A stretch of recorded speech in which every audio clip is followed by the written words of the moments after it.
One Zambia, one nation. Thank you so much for joining us. This is Zanis News with me, Amos Zulu. Let us take a look at the top stories. Copperbelt PS commissions housing units. Contractors urged to complete water projects. Dilapidated local court structure worry chief in PD. And DC calls for promotion of local tourism sites. Another news in detail.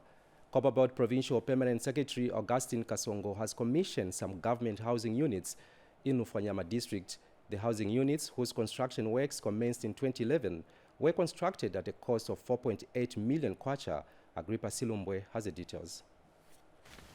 Construction of housing units for various government departments are on course in Ufanyama district. 3 medium and 2 high-cost units for senior government officials have now been declared ready for use.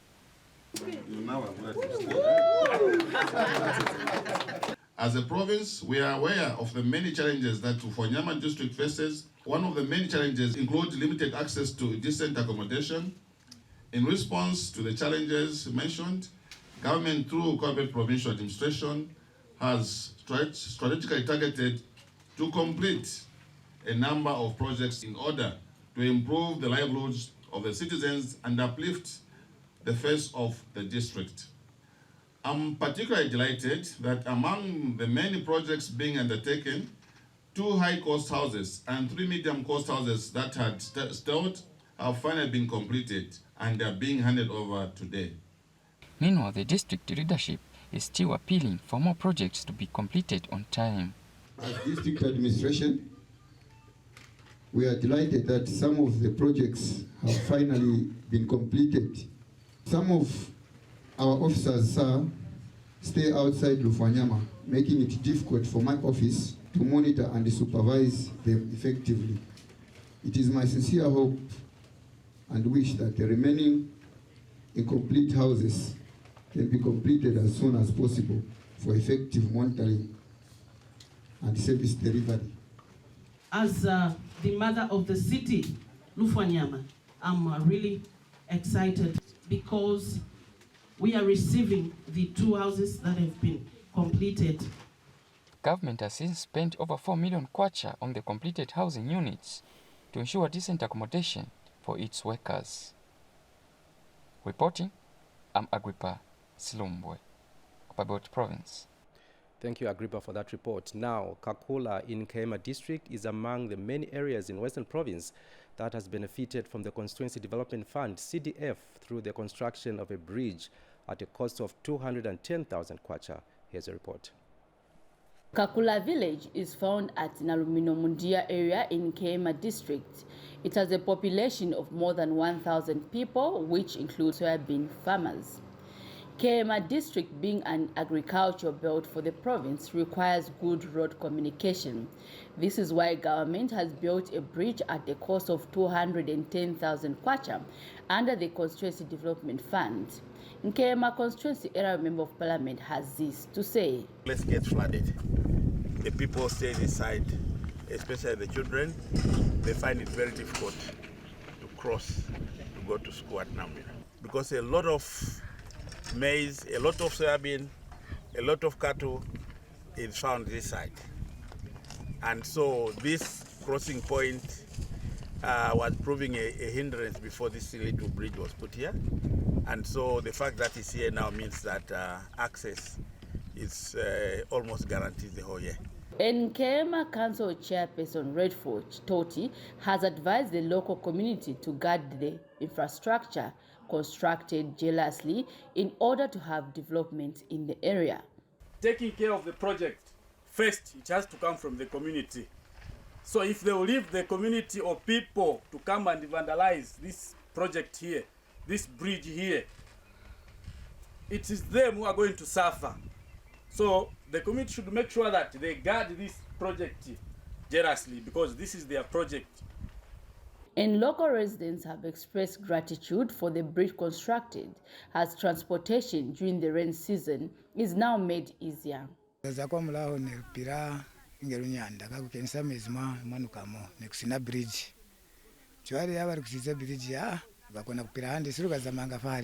Mlimas Tumbeko reporting for Zanis in Nkema District, Western Province.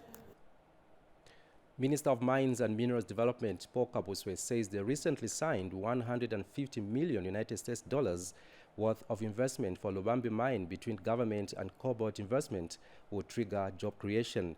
Kalani Muchima reports that Mr. Kabuswe says government is also keen on ensuring that it revamps the mines on the copper belt as it has set itself to attract investment in the sector.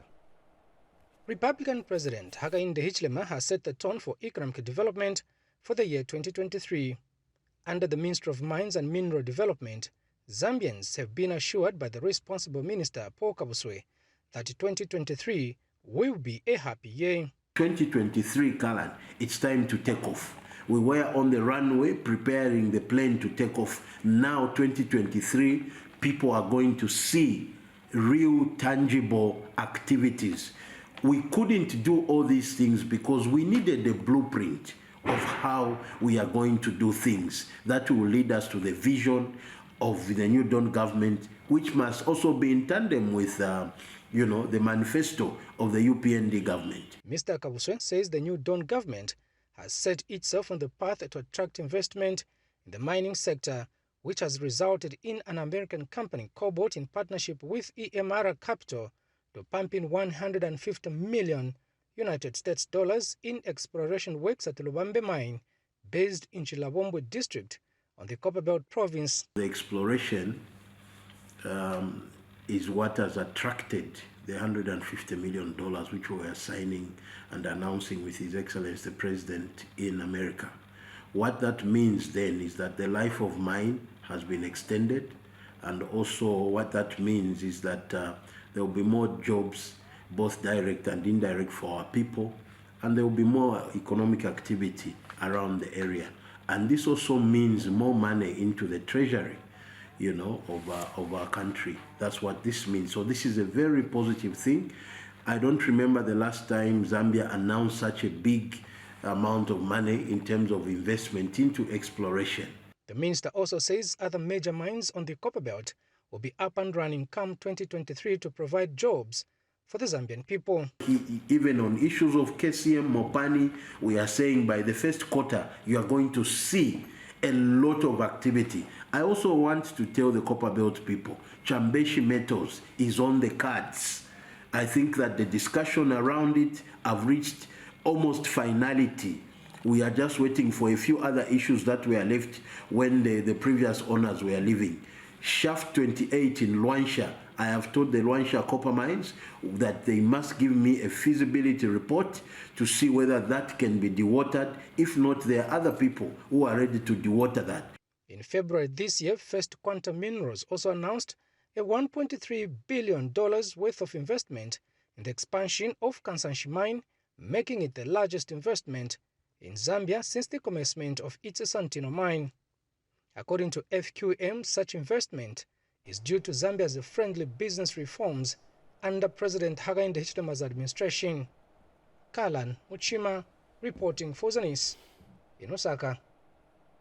One of the stories making headlines on our news, Minister of Water Development and Sanitation, Mike Mposha, has called on contractors working on water utility projects to ensure timely completion of the projects. Mr. Mposha, who toured some water projects being implemented by Mulonga Water Supply and Sanitation Company, says the completion of the projects will provide clean water supply. Here is a report. Minister of Water Development and Sanitation, Mike Mposha, is on the Copperbelt province to monitor some of the water and sanitation projects being undertaken by utility companies. The minister toured the Zambia water supply and sanitation projects in Chingola and Chilabombwe, which are being implemented by Mulonga Water Supply and Sanitation Company. To the contractors, let us see to it that we run with the projected deadline for the project. Often at time there's a temptation of keeping on extending projects. We want to finish off all these old projects so that we can plan and start executing new ones. Access to clean and safe water and good sanitation in all communities is on top of the government's agenda. Please push, we finish these projects, then we start planning for new ones, because The settlements are growing, the population is growing, and obviously this calls for us to have a quick response towards the population growth, the growth of the settlements. So let's not get stuck with these projects towards the end of the year. We want to finish by May and start planning new ones. Earlier, the minister called on Chingola District Commissioner and Chiliabombe District Commissioner. We still have challenges actually of water and sanitation in the district. So really we are looking forward for these projects to end and everyone is got clean water. Nelly Bota, reporting for Zanis, Copperbelt Province. Minister of Education Douglas Siakalima has cautioned district board secretaries against transferring teachers deployed to rural parts of the country. Mr. Siakalima says learners in rural areas should not be deprived of the opportunity to get quality education from the newly recruited teachers. Here's Kelvin Tembo with a report. FM Education Foundation is closely associated with early childhood education and primary learning. Government has prioritized deployment of teachers in the early childhood education and primary sector to attend this. The onus is on you that don't transfer people wantonly. Of course, some of them it is usually on medical grounds. But do that procedure in a professional manner so that that child whom we took to that primary school, which only had one teacher and today they are 7, they don't suffer again. That is when your scientific literacy will achieve the intended purpose. The Dean of the Head Teachers Association of Zambia and Ministry of Education Director Primary Education, Kezala Mwale, shares some challenges faced in the primary sector. Sir, to say the primary subsector has a lot of challenges that we cannot run away from.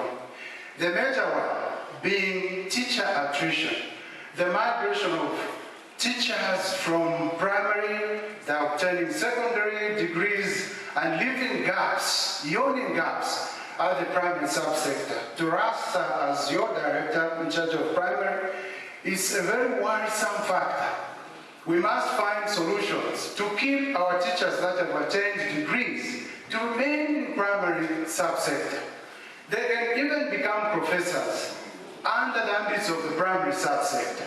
Best, again, is on the part of the primary schools in terms of the fundings.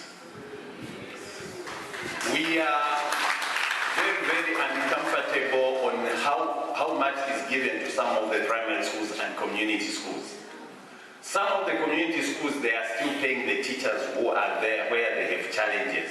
So meaning if they get a grant of 9,000 kwacha, it is almost all gone into the salaries of the teachers. And at the same time, we are very grateful quite right that we have received enough teachers. But our plea is that let those teachers remain where they were posted. And Director at the Directorate of National Science Center, Benson Banda, called for the introduction of science at early childhood education and primary school. Scientific, but why is it that all these years, honorable, since independence, we said we cannot teach true science to young ones? Kelvin Tembo for Zanis in Kawe District, Central Province. Still in education news, the Technical Education, Vocational and Entrepreneurship Training Authority, TVETA, has signed a training contract with Kajem Mining Limited and the Industrial Training Center for earth-moving equipment operators. The training, worth 1.1 million kwacha, will benefit 300 employees and is expected to contribute towards government's commitment to increase production in the mining sector, with copper production projected to increase from the current 800,000 tons per annum to 3 million tons over a period of 10 years. The training of the 300 earth-moving equipment operators will also help address the high demand of the skills in the construction, agriculture, and mining sectors. The tripartite skills training contract was signed by TVETA Director General Cleophas Takaiza, Kajem Mining Head of Human Resources Wesley Chishimba, and Industrial Training Center Principal Lloyd Mbasela. And the objective of this contract is to develop skills that are going to support the smooth operations of the mining industries, but also to support the aspirations of government to grow mining in Zambia and achieve the 3 million copper production target, as has been emphasized by our head of state. But with the growth of the mining sector and also the growth that we are seeing in the construction and agricultural sectors, I think our country is facing critical shortages of earth-moving operators. And we are very excited today that our Industrial Training Center has stepped up their offerings. This time around, they are going to train 300 workers of Kaja mining, but they are also going to extend their training services to other mining companies, especially through the support from the Skills Development Fund. We've taken skills training to be very important because we know that a trained employee is very productive. And in terms of the importance of such partnerships, I'd like to urge all industry players to come on board. We've got the skills development levy. We contribute to this fund. And we, as employers, we are the ones who are supposed to access this benefit. In other news, Ministry of Local Government and Rural Development Permanent Secretary for Administration, Mambo Hamaundu, says the reproduced 1958 chiefdom boundary maps with topographic features will reduce wrangles of land boundaries in various chiefdoms across the country. Mr. Hamaundu says government is aware of the challenges arising from chiefdom boundaries which affect development in some areas. He was speaking during an engagement meeting on the reproduced 1958 boundary maps with topographic features held with some traditional leaders of Lusaka province and stakeholders in Chongwe district. And senior chieftainess Nkomesha Mukamambo II commended government for reproducing the boundary maps, as it will help traditional leaders to claim back land taken away from them using other maps. Meanwhile, Chief Bundabunda says the maps will enable chiefs to approve the implementation of projects in their chiefdoms without difficulties of land wrangles interfering in the process.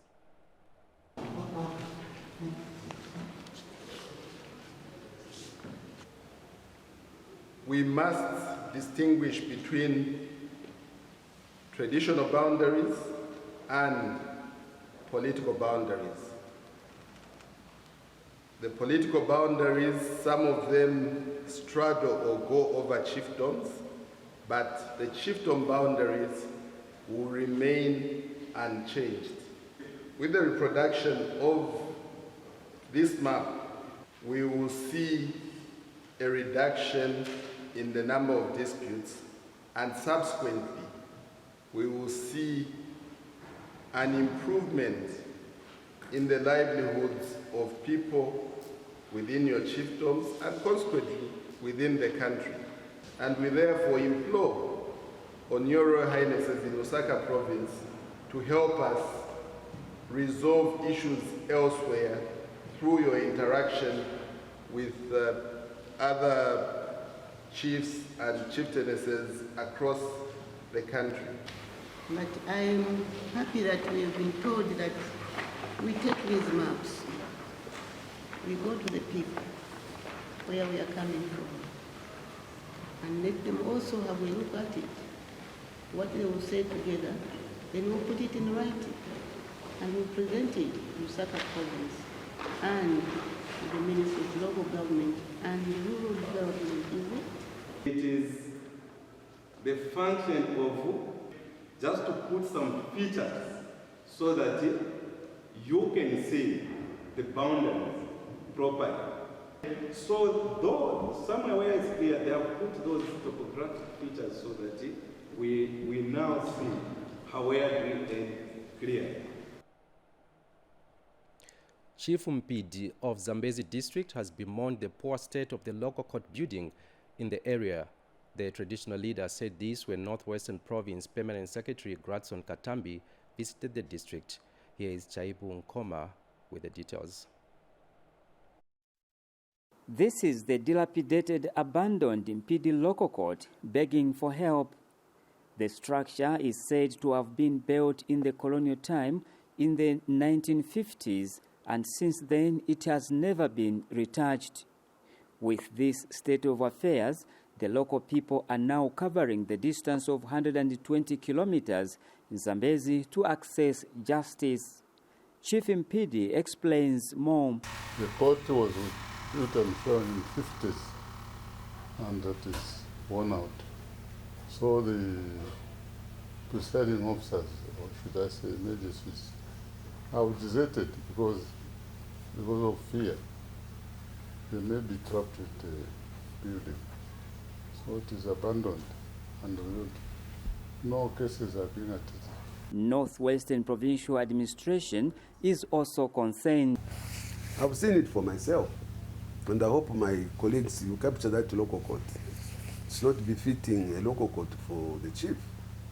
These are the things, my dear, you should be, bringing out, so that you see when we write these reports, they understand what we are talking about. For Zanis News, I am Chaibu Nkoma in Zambezi District, Northwestern Province. Meanwhile, Mchinga Province Permanent Secretary Henry Mukungule has called for more efforts in increasing the coverage of registration of vital events such as births, deaths, and marriages. Mr. Mukungule was speaking during the official launch of the dissemination of the National Civil Registration and Vital Statistics Policy in Chinsali District.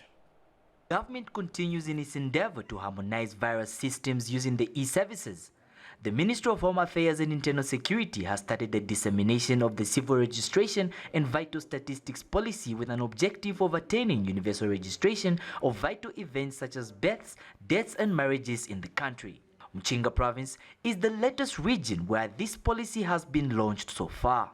During the official launch of the important document in Chinsali District, Mchinga Province Permanent Secretary Henry Mukungule called for more efforts in increasing the coverage of registration of vital events. More needs to be done in order to increase coverage in the registration of vital events and to sustain the gains that the country has recorded so far.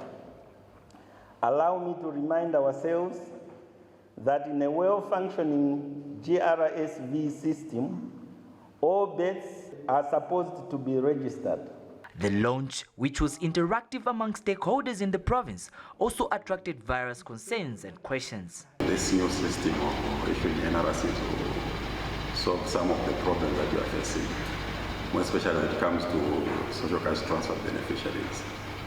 Meanwhile, Sharon Williams, who is a technical expert in the development of this policy, gave more insight of its significance. This is an additional system where we can properly plan for the people that we know actually exist. And the easiest way to do that is through the national registration, the National Register, and the National Population Register. The launch of the National Civil Registration and Vital Statistics Policy has been rolled out to all the 10 provinces in a bid for government to achieve universal registration of vital events in the country. Henry Lumpajonia, Zanis in Chinsali, Mchinga Province. You are still watching the news with me, Amos Zulu. Now, Lusaka Province Minister Shiul Muliata says over 10,000 people will receive emergency cash transfers in Rofunsa and Luangwa districts for a period of 6 months. Ms. Muliata is visiting the two districts to witness the disbursement of social protection funds. Here's a report.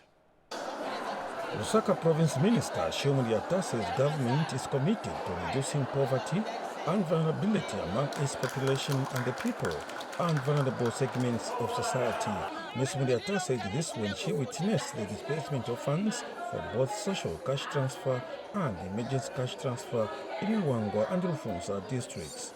She says alongside the social cash transfer, government is also implementing emergency cash transfer which will be paid out to beneficiaries in 12 districts for 6 months. Fully enrolled emergency cash transfer beneficiaries will equally get a lump sum for the first 3 months, amounting to 1,200 kwacha.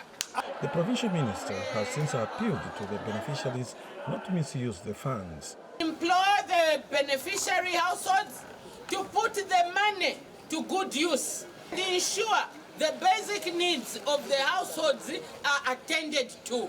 Beneficiaries are elated with this good gesture. I have managed to purchase 6 iron sheets from the social cash transfer funds for my small house.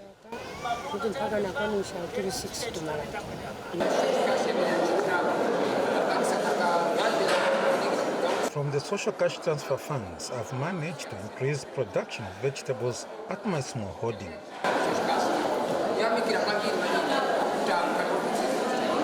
Jonathan reporting for Zanis News in Lusaka. In tourism news, the Billy Hot Spring in Kalomo district is among the natural wonders in the country that has not been publicized. And Kalomo District Commissioner Joshua Sikaduli says the site has potential to increase the revenue base of the district once it attracts tourists. Take a look at this report by Costa Kimudenda. It is one of the natural wonders the country have. The Bilili Hot Spring, positioned in Chief Siachtema's area in Dundumwezi, Kalomo district, lacks publicity to attract tourists. The place is also not well protected. The district administration want the hot spring recognized. It's a very good place which can attract a lot of tourism in our district. For sure, if we happen to develop these places to upgrade them to the standards, then for sure the country will be earning a lot of revenues. There's some natural hot water on the site, and that alone we feel if we can manage it well, improve on its outlook, it has the potential to attract a number of tourists. And the base of the hot spring in Biriri is also closer to our Ngoma National Park. And so the idea is once we improve the hot spring in Biriri, it will be easy as well for tourists to get connected. This has also been the wish of Chief Siachtema for some years now. Ndianda kuno kubenzera mbotu road mubotu ugitaguti matouristi ka bazobona buseno harimwe tukumbira hurumende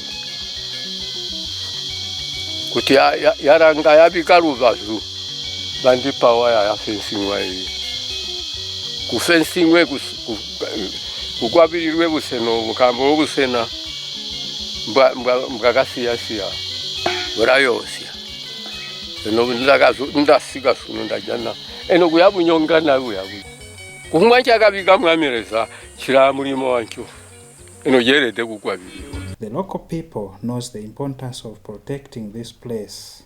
Perebugwabirizi mbwa kuti ng'ombe twali kuromba kuti ne batubambira madamu ari mwaziguji kutegwa ng'ombe zicheche ikunonywa owawa kutegwa chitowe chesu chitanyongani imadamu batugwasirishe amabo teka ng'ombe zinywa zije zipanga kusebola karonga twakabika masamara arengo mwabona oya twakasya ng'ombe kuti kasa ng'ombe ziyanda apya bya ziyabo hainga kuno. Costa Kimudenda, Zanis in Kalomo district, Southern Province. And lastly, in our news, Minister of Defense Ambrose Lufuma says government remains committed to improving the living and working conditions of the Zambia Air Force ZAF personnel. Mr. Lufuma said this at the 2022 ZAF annual ball. Jensi Malumba filed in this report.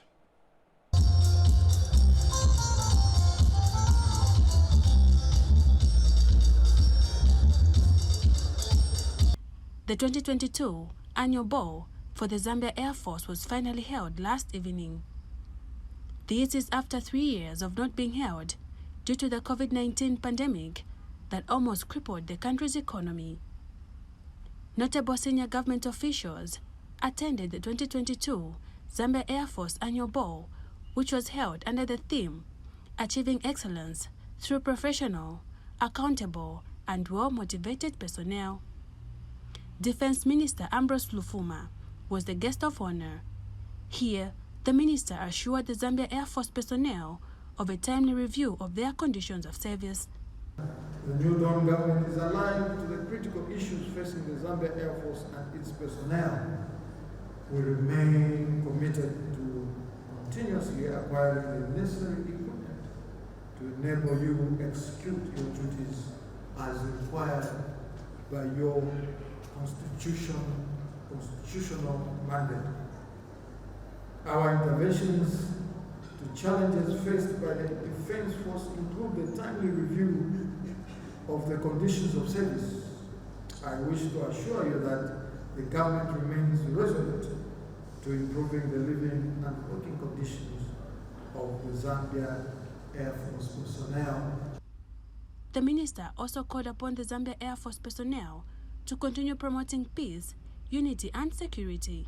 Air Force Commander, I therefore urge you to instill in the men and women under you values that promote peace and national unity. You have heard time and again the President of the Republic of Zambia, Mr. Hakainde Hichilema, emphasizing, apart from the economic transformation, he is emphasizing on unity. Zambia Air Force Commander Lieutenant Coley Berry outlined some of the strides the Zambia Air Force scored.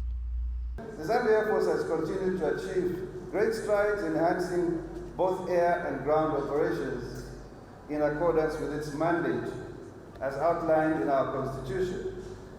We have continued to commit great investment in the provision of air mobility. The Zambia Air Force has been pivotal in the evacuation of casualties and patients from various parts of the country to numerous medical facilities for the necessary medical attention to be provided.